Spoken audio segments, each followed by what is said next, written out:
Hi guys, dito ako ngayon sa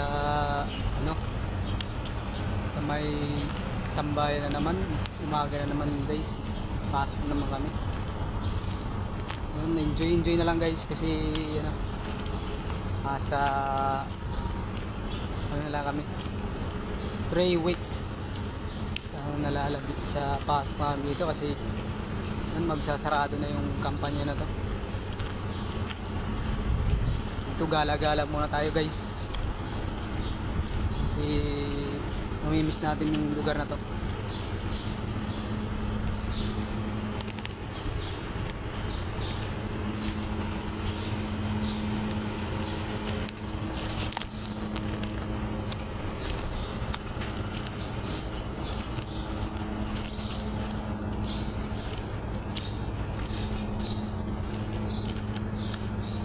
Yan po, super lawak nito guys. Malawak po dito. Po ang kabuuan.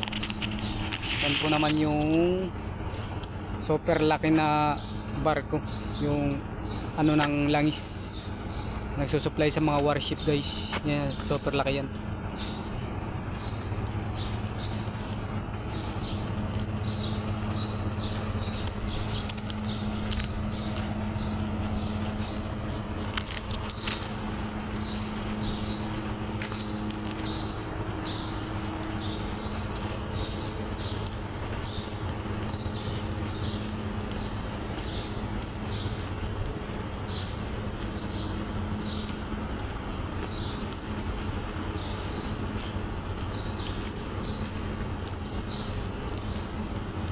Yan po guys, oh.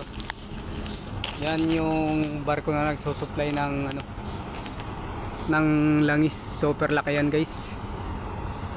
Grabe.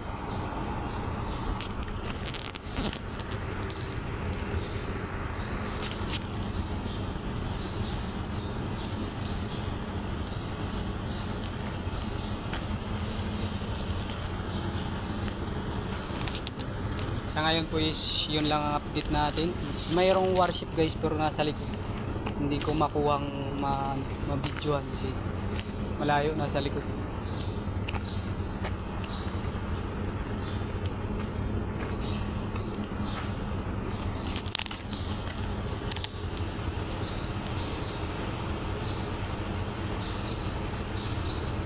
So ayan guys, is good morning sa inyo lahat. Is natutuwa ako guys yung mga nagsuporta sa mga sa mga vlog ko. Is talagang na ko talaga na may nagmamahal sa mga vlog ko. Is talagang super thank you sa mga nagsupport. Talagang magpapasalamat ako dahil kahit papaano is bago pa lang yung ko is talagang mayroon na nagsusupport. Yun, talagang super proud ako sa inyo. Maraming salamat po yun sa inyong lahat mga guys. Sana po is talagang swertein ako din naman na lumago yung mga vlog. Is soon pag uwi ko sa amin sa Samar is talagang tuloy na tayong vlog kasi wala na tayong work. Hindi ko naman sinasadyang mawalan ng trabaho mga loads. Yun. Kasi nagsarado na talaga yung company pero tatrabahoan namin. Yun. Talagang iba na naman yung tatahakin kung yung pamumuhay is simpleng pamumuhay. Kasi pag sa Samar is yun. Minsan may pira ka, minsan wala. Kasi siyempre mahirap ang buhay dun. Pero laban lang tayo mga guys sa mga nangyayari sa buhay natin. Kaya natin yan. Let's go mga guys. Bye bye.